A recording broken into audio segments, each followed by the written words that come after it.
જૂનાગઢ ગઈકાલે જનસંઘ સમયના પીઢ રાજકીય આગેવાન હેમાબેન આચાર્યના નિધન બાદ આજે પ્રાર્થના સભા યોજાઈ. ભૂતનાથ મંદિર ખાતે યોજાઈ પ્રાર્થના સભા. પૂર્વ સીએમ વિજય રૂપાણી રહ્યા હાજર. રાજકોટ એમપી પુરુષોત્તમ રૂપાલા રહ્યા હાજર. કથાકાર રમેશભાઈ ઓઝા રહ્યા હાજર. મોટી સંખ્યામાં શહેરીજનો પણ રહ્યા હાજર. છેલ્લા 2 મહિનાથી હેમાબેન આચાર્યની તબિયત હતી નાદુરસ્ત. શ્વાસ લેવામાં તકલીફ. રાજ્યના આરોગ્ય મંત્રી રહી ચૂકેલ હતા હેમાબેન આચાર્ય.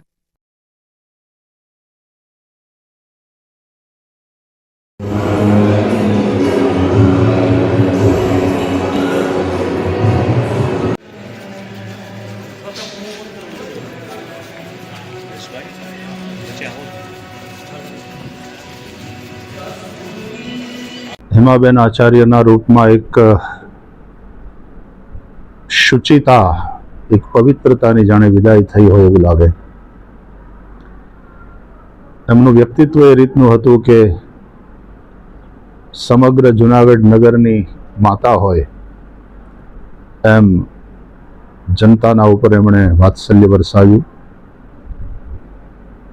એમની રાજનીતિક સેવાપૂર્ણ સક્રિયતા, એમની રાજનીતિક સમજણ અને એમની રાજનીતિક શુચિતા સ્વર્ગસ્થ સૂર્યકાંતભાઈ આચાર્યનું સ્વાભાવિક રીતે સ્મરણ થાય.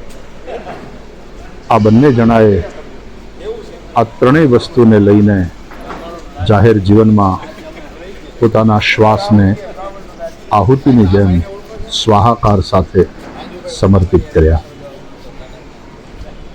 આજે જ્યારે હેમાબેન પૂર્ણ આયુષ્ય ભોગવીને આપણી વચ્ચેથી વિદાય થયા છે, પણ જેમ મેં કહ્યું એમ સામાન્ય રીતે આપણું કોઈ વડીલ પૂર્ણ આયુષ્ય ભોગવીને જાય એટલે ભાગ્યશાળી થઈ ગયા એમ આપણે કહીએ. પણ કેટલાક વ્યક્તિત્વો એવા હોય છે કે જેને લઈને આપણે ભાગ્યશાળી ગણાઈએ. કેટલાક વ્યક્તિત્વોથી કુટુંબ ભાગ્યશાળી ગણાય. કેટલાકના જીવન એવા હોય, કેટલાક વ્યક્તિત્વ એવા હોય કે આખી જ્ઞાતિ ભાગ્યશાળી ગણાય, ગૌરવ લે. રાજનીતિક ક્ષેત્રની વાત કરીએ તો કેટલાક વ્યક્તિત્વ એવા હોય કે એનાથી પાર્ટી ભાગ્યશાળી ગણાય, એનાથી આગળ વધીને રાષ્ટ્ર ભાગ્યશાળી ગણાય. અને આપણા સાધુ સંતો અને વૈશ્વિક વિભૂતિઓ કેટલાક એવા હોય જેને કારણે સમગ્ર વસુંધરા પુણ્યવતી જ તેનો વસુંધરા પુણ્યવતી બને. આ વ્યક્તિત્વ ફરીથી હું યાદ કરું છું સ્વર્ગીય સૂર્યકાંતભાઈને, અને આજે આપણી વચ્ચેથી વિદાય લીધી છે હેમાબેને. ત્યારે સમાજ ભાગ્યશાળી છે કે આવા વ્યક્તિત્વો મળે છે. આ રાજનીતિક શુચિતાના છાંટા ઉડે અને વૈયક્તિક વ્યવહારિક ભાવાત્મક શુચિતા સૌના જીવનમાં આવે. જેટલી શુચિતા હશે, જેટલી શુદ્ધિ હશે, એટલી જીવનમાં શાંતિ હશે. ભગવદીયા હેમાબેનનો મારી સાથેનો જે એક ખૂબ વાત્સલ્યપૂર્ણ પ્રેમયુક્ત સંબંધ, 2 કથાઓ મેં જૂનાગઢમાં કરી એમની સંસ્થા માટે. જ્યાં સુધી એમનું શરીર ચાલ્યું ત્યાં સુધી એ સાંદીપની આવતા રહ્યા. નવરાત્રિમાં પણ એક દિવસ તો હાજરી લગાવી લેતા હતા. વચ્ચે એકવાર માંદગીમાં લાંબો સમય હોસ્પિટલમાં રહ્યા પછી ઘરે આવ્યા ત્યારે હું ત્યાં ઘરે જઈને ધ્રુવને ત્યાં બેનની સાથે બેઠો, અડધો પોણો કલાક વાતો કરી અને એમના માતૃવત સ્નેહની અંદર મેં પણ આનંદ લીધો. સૂર્યકાંતભાઈનું સૂર્ય જેવું તેજ અને હેમાબેનની ચંદ્ર જેવી આહલાદકતા અને શીતળતા એ બધાએ અનુભવી છે. આજે એવા એક દંપતીની, એવા એક વ્યક્તિત્વની ખોટ પડી છે. શ્રદ્ધાયુક્ત શ્રદ્ધાંજલિ અમને પાઠવું છું.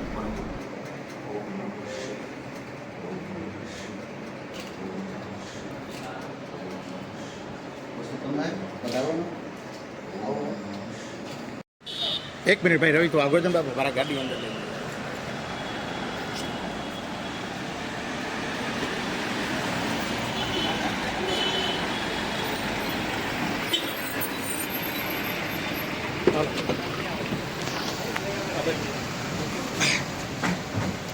અંદર જ લઈ લીધી ના ના નો લઈ આવે આપણે પાછળ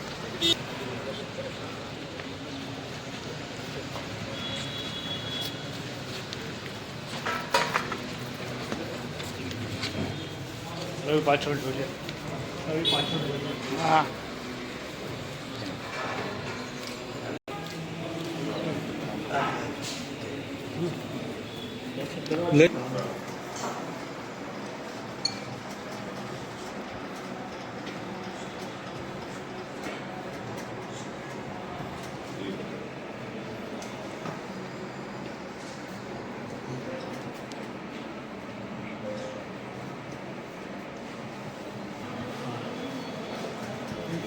પાછળ આવી જાઓ પેલા ઉતરી જાવ ને નીચે ઉતરી જાવ જે કરે ભેગા થઈ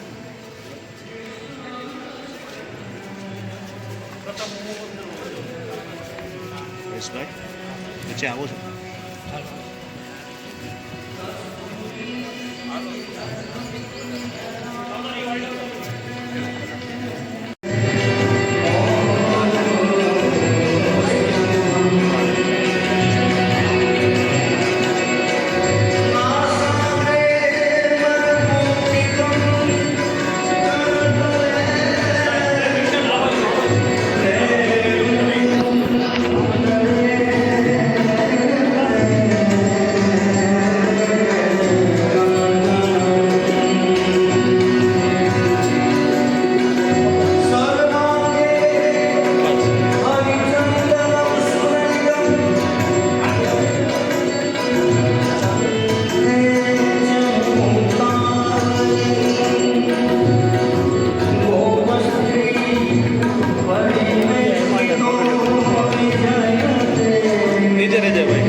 गोपेश गोपिका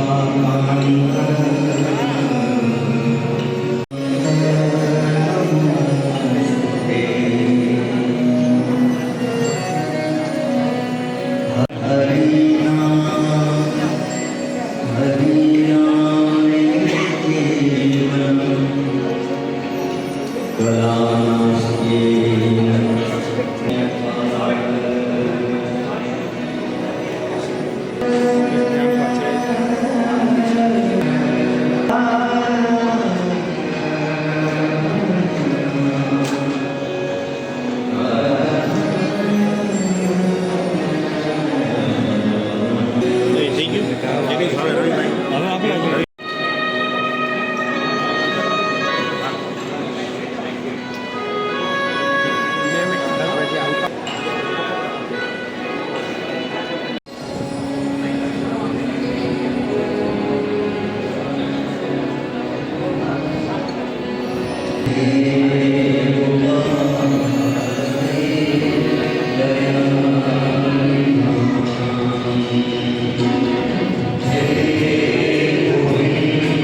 સાથે રહેવા લાગ્યો ત્યારથી મારો પરિચય કોન્ટેક્ટથી હેમાબેન અને સૂર્યકાંતભાઈ સાથેના બધું સંબંધો માતા જેવો પ્રેમ દરેક કાર્યકરો માટે જે કામ કરતા બરાબર યાદ છે પોરબંદરના 46 લોકો કોઈ કારણસર રાજકીય રીતે જૂનાગઢ જેલમાં કોટડા જેલ પદ્ધતિ એમાં જે તાકાત હતી મૌન અને સૈદ્ધાંતિક રીતે બંને લોકોએ દેશ માટે સમાજ માટે પાર્ટી માટે લાંબી સેવા આપી છે અને આવા કપરા સમયમાં લાંબી સેવા આપી અને ખૂબ પોતાની સારી પરિસ્થિતિથી પાર્ટીની પરિસ્થિતિ ખરાબ હતી ત્યારે પોતાની દીકરી પ્રેક્ટિસ છોડી અને સમાજ માટે બાજુ માટે જે કામ કર્યું છે એ જિંદગીભર યાદ રહેશે હેમાબેનના આત્માને ભગવાન શાંતિ આપે પ્રાર્થના સાથે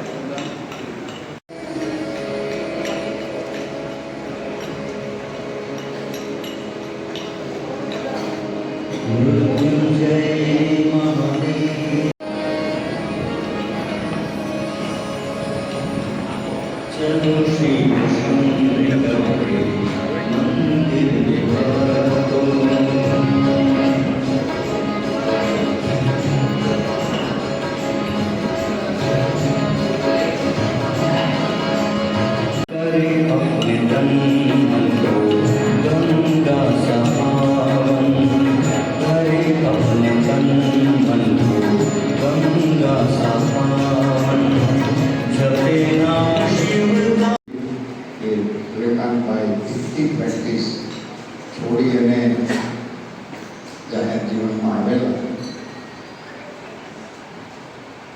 પણ હેમાબેન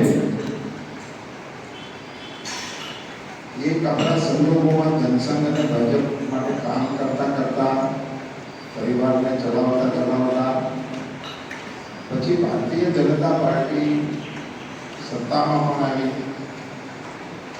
અને તેઓ તો વરિષ્ઠતમ નાગરિકો હતા, અમારા આગેવાનો હતા, પણ ક્યારેય કોઈ પણ પ્રકારના રાજકીય લાભ અંગેની ચર્ચા પણ એમના મુખ્યથી અમે લોકોએ સાંભળી. 2 મહિના કે 3 મહિના પહેલા મારે મળવાનું થયું હતું.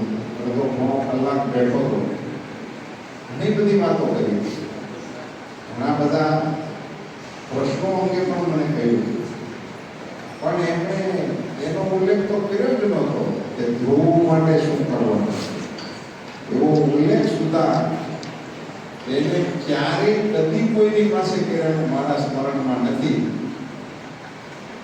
બ્રાહ્મણ શબ્દની સાથે જે અયાચક શબ્દ લાગે છે એને જીવનભર નિભાવવું પણ કોઈ દંપતી હોય જે સૂર્યકાંતભાઈ આચાર્ય અને હેમાબેન છે. વર્ષો સુધી એમના જીવન અમારા માટે તો પ્રેરણારૂપ રહેશે જ, પણ જાહેર જીવન માટે એક પ્રેરણાના સ્ત્રોત રહેશે. બેનને કાયમ ખાદીની સાડીમાં જોવા એ અમારા માટે ગૌરવનું છે, ગરિમાનું છે.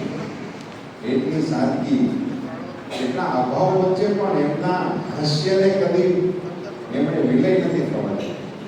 મારે તો નમ્રતાપૂર્વક કહેવું છે કે એમના દાંતે જ્યારે એમને રજા લીધી હતી ત્યારે પણ એમના ચહેરા ઉપરના હાસ્યને મિટાવી નહોતું જોયું. હંમેશા હસતા ચહેરા સાથે બેને આતિથ્ય સત્કાર ગુજરાતભરના અને દેશભરના કાર્યકર્તાઓ અને આગેવાનોને ખૂબ ભેદપૂર્વક જમાડ્યા છે.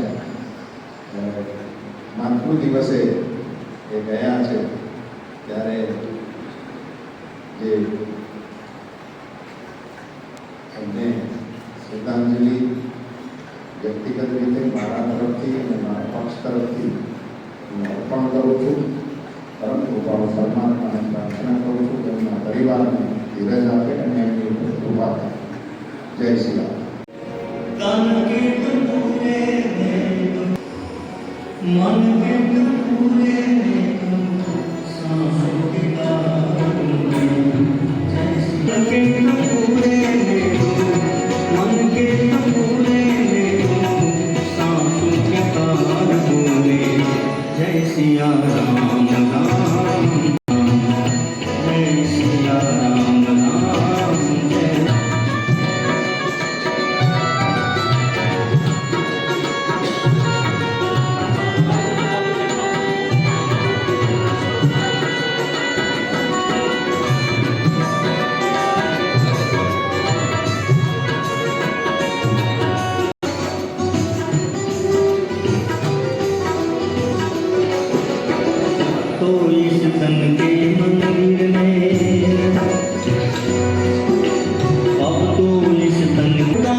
નિર્ભયતાથી એ લોકોએ જ્યારે કામ કરતા હતા એમાંથી કાર્યકર્તા પ્રેરણા લઈ અને લડતા આગળ વધ્યા.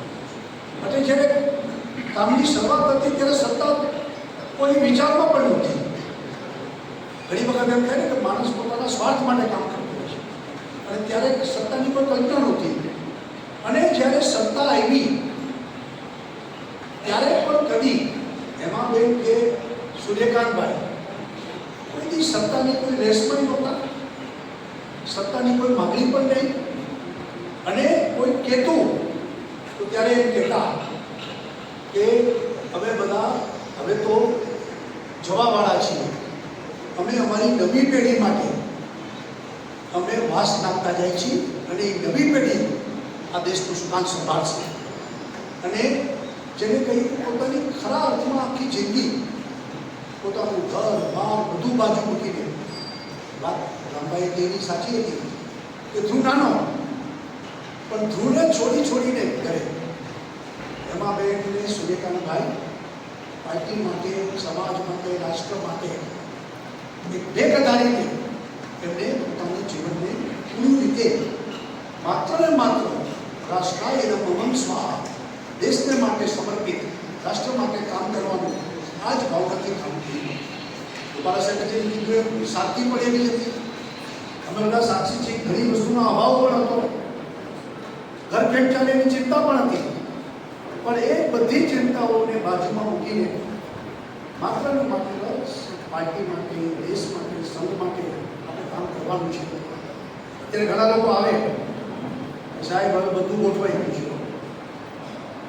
હવે જવું લાવવું છે. કે જે બધું ગોઠવાયું ચોપડાઓ છે તો કે બધું પૈસે ટકે બધું ભગવાનની કૃપાથી છોકરાઓ ગોઠવાઈ ગયા છે હવે રાજકારણમાં આવું છે. હવે એવી વખતે સૂર્યકાંતભાઈ હેમાબેન કાંઈ ગોઠવાનું નહોતું, કશું નહોતું. ઘર કેમ ચલાવવાની ચિંતા હતી, ધ્રુવની ચિંતા, પણ કોઈની ધ્રુવની ચિંતા નથી કરી, ભારત માતાની ચિંતા કરી. અને ભારત માતાની ચિંતા કરીને સમાજ માટે, રાષ્ટ્ર માટે ખપી ગયા નથી. ખરા અર્થમાં જેને કહીએ કે ઘણા પાર્ટીનું કામ કરતા હોય છે, કાર્યકર્તા હોય છે, પરંતુ ઘણા એવા લોકો પાર્ટીમાં સૂર્યકાંતભાઈ હેમાબેન જેવા કે જેને અનેક લોકોને નિર્માણ કર્યું છે. ખાલી પોતે કામ કર્યું પાર્ટીનું નહીં, અનેક કાર્યકર્તાઓને મોટા કર્યા, અનેક કાર્યકર્તાઓને નિર્માણ કર્યા. એ પ્રકારના આ બંને લોકો હતા. આજે હેમાબેન આપણે વચ્ચે નથી, સૂર્યકાંતભાઈ પહેલાં રહ્યા છે. આ બધી ખોટ પુરાય એવી નથી, એમના કુટુંબને ખાલી ખોટ પડી છે એવું પણ નથી. સમગ્ર પાર્ટી, સમગ્ર સમાજ અને રાષ્ટ્રને જાહેર જીવનને ખોટ પડી છે. જાહેર જીવનમાં પણ અમુક લોકો એ મૂલ્યોની સ્થાપના કરતા હોય છે. એ પ્રકારના હતા આ બંને લોકો કે જેમને મૂલ્યોની જાહેર જીવનમાં સ્થાપના કરી છે. અને એ પ્રકારે જે ખોટ પડી છે જાહેર જીવનને પણ એ પણ પુરાઈ નથી. પૂજ્ય હેમાબેન એમના કાયમ આપણે વધારે આશીર્વાદ મળતા રહેશે એવી પૂર્ણ શ્રદ્ધા છે. હું પણ એકદમ ભાવપૂર્વક શ્રદ્ધાંજલિ આપું છું.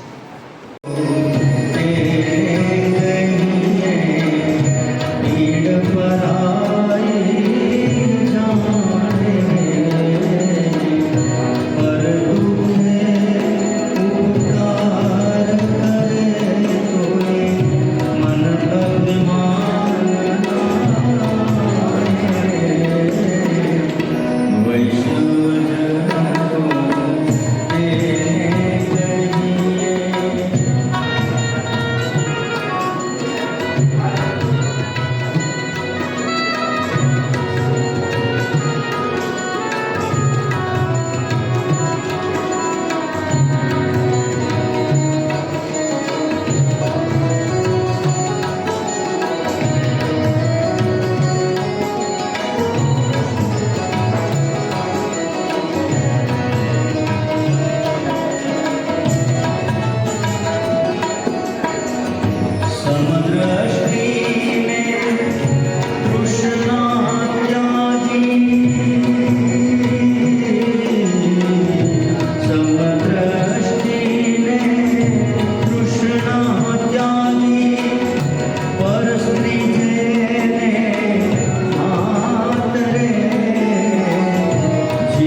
યોગ્ય છે તે પરિવારને માતાશ્રીને શ્રદ્ધાંજલિ અર્પણ કરે છે. વધુ પરિવાર ભાઈ શ્રી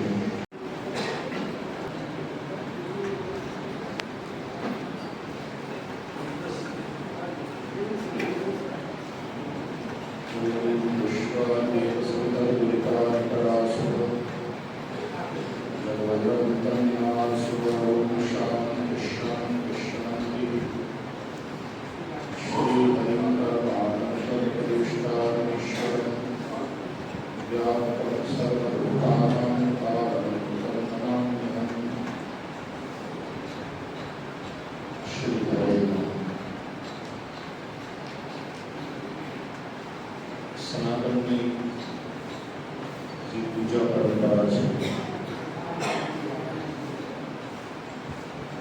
એમાં છેલ્લે મંત્ર પુષ્પાંજલિ થાય.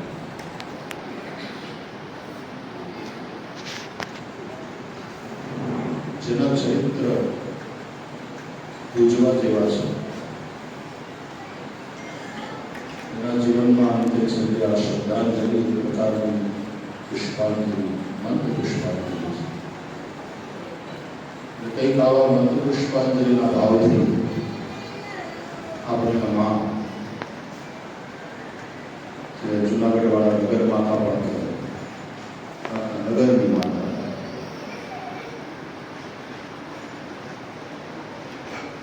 શરીર આપણું પાંચ ભૌતિક છે.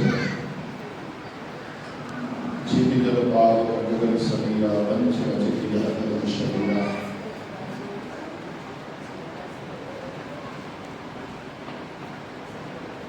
આ માડીનો દેહ તો પાંચ ભૌતિક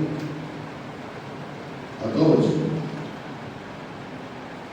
પણ એમનું જીવન પણ પંચ તત્વથી બન્યું. એમનું વ્યક્તિત્વ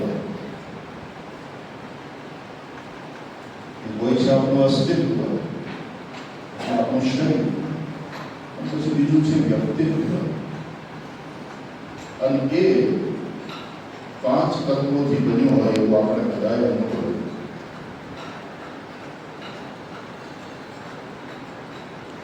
એમાં એક હતી એમની સરળતા.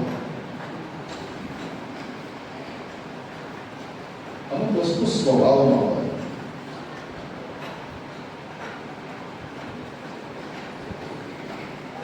એમના વ્યક્તિત્વમાં જે સરળતા હતી, અને એ સરળતા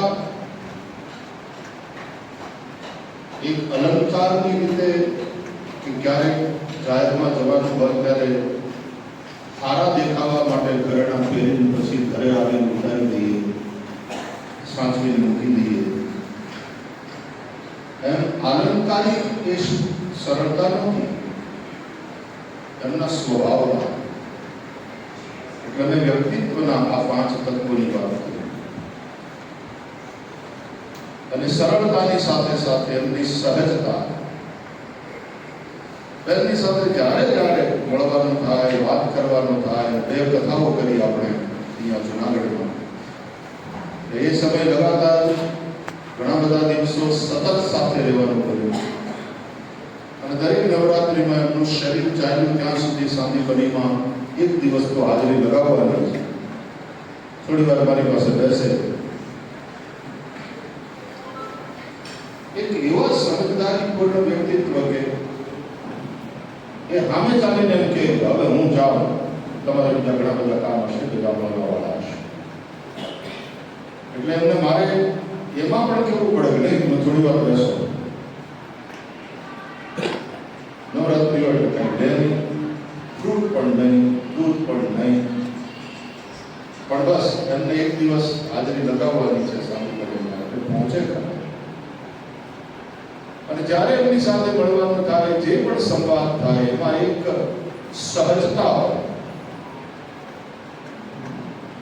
કોઈ જગ્યાએ અભિનય હોય એવું નહીં.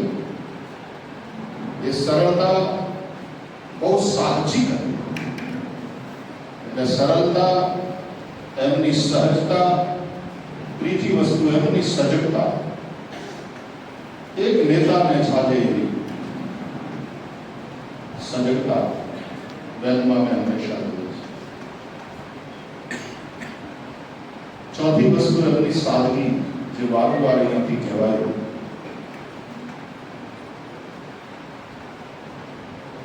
સાદગીનું પોતાનું પણ કેવું એક ઐશ્વર્ય હોય છે. સાદગીનો પોતાનો પણ કેટલો અદ્ભુત પ્રભાવ હોય છે. એ બહેનના વ્યક્તિત્વથી જે મળતા એના અનુભવમાં આ વસ્તુ આવે. અને ચારેય વસ્તુ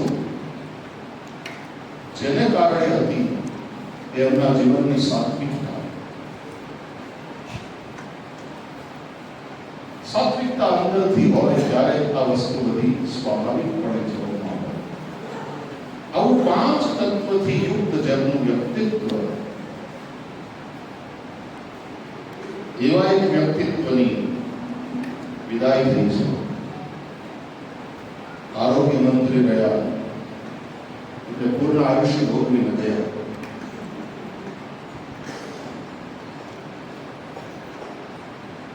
સામાન્ય રીતે આ ઉંમરે જાય આપણું કોઈ વડીલ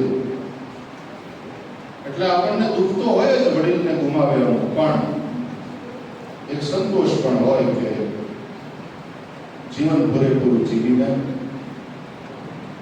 અને ગયા ભાગશાળી થઈ ગયા. શોક સામાન્ય રીતે આપણા સમાજમાં બોલાય. પણ મને એમ લાગે છે કે ભાગશાળી તો આપણે થયા, સમાજ આખો ભાગશાળી થયો, જુનાગઢ આખું ભાગશાળી થયું, પાર્ટીના કાર્યકર્તાઓ ભાગ્યશાળી કે આવું વ્યક્તિત્વ મળ્યું. શહેનાજબેન આવીને વાત કરતા હતા ત્યારે એ જ કહેતા હતા કે કોઈક એવું હતું કે જેની પાસેથી હું માર્ગદર્શન લઈ શકું. ભાગ્યશાળી છું કે આવું એક વ્યક્તિત્વ મને મળ્યું. કે આખો સમાજ જેને કારણે ભાગ્યશાળી થાય. કેટલાક કાર્યકર્તાઓ એવા હોય છે, પાર્ટી કરતા કોઈ મોટું ના હોય પણ પાર્ટી ભાગ્યશાળી તો હોય એના કારણે અનુરાગમાં પલટાઈ જાય. આવું એક વ્યક્તિત્વ એ આપણી વચ્ચેથી વિદાય થયું છે. આમ તો ભગવાન શ્રી કૃષ્ણ ભગવદ્ ગીતામાં કહે છે, અવ્યક્તાદીની ભૂતાની વ્યક્ત મધ્યાની ભારત અવ્યક્ત નિધનાન્યવ તત્ર કા પરિદેવ. જે બી વ્યક્ત છે આ બધું જ પહેલા અવ્યક્ત હતું, અત્યારે વ્યક્ત છે અને વળી પાછું અવ્યક્ત થઈ થશે. નાશ જેવી કોઈ વાત નથી. વ્યક્ત અને અવ્યક્તના ખેલ ચાલે છે. દરિયામાં ઉડતા મોજા, મોજું નહોતું ઉઠ્યું ત્યારે દરિયો જ હતો, દરિયામાં જ મોજું ઉઠ્યું દેખાયું, જાત્રા કરતું કરતું કિનારે આવ્યું અને પાછું દરિયામાં જ સમાયું, દરિયાનું મોજું દરિયો થયું.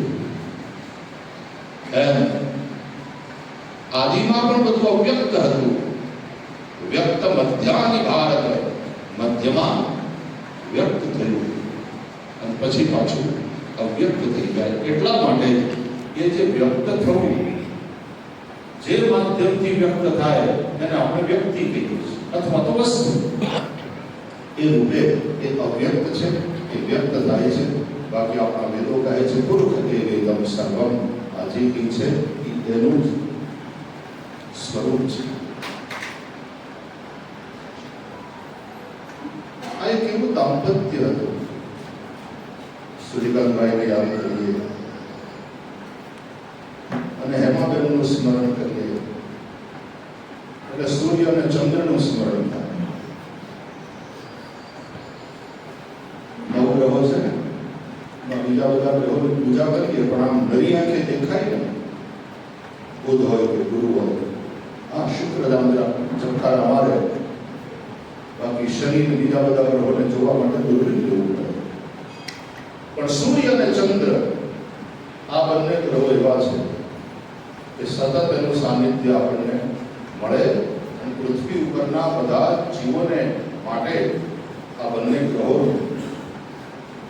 ખૂબ પ્રભાવક અસ્તિત્વ છે. નામ જ સૂર્યકાંતભાઈ હતું. એટલે એમાં પેલી સૂર્યની પ્રભાવકતા, સૂર્યનો તાપે ખરો, એનો આલોક પણ ખરો.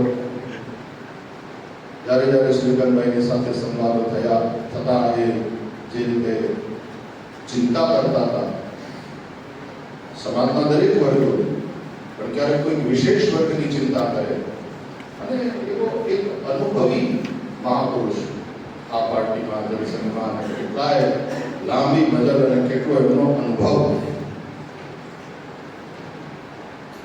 મારી સાથે બેઠા હોય ત્યારે ઘણી વાર એમ કે ભાઈશ્રી આ જોવા જેવું છે, તમારા જેવા કથાકારોએ આ મુદ્દાને એડ્રેસ કરવો જોઈએ. આવું પણ પાછું મને આમ સૂચન કરે. જેમ સૂર્ય પ્રકાશક છે એવી રીતના સૂર્યકાંતતા અને એટલી જ શીતળતા એમાં બધી. ચંદ્ર જેવી આહલાદકતા, ચંદ્ર જેવી શીતળતા.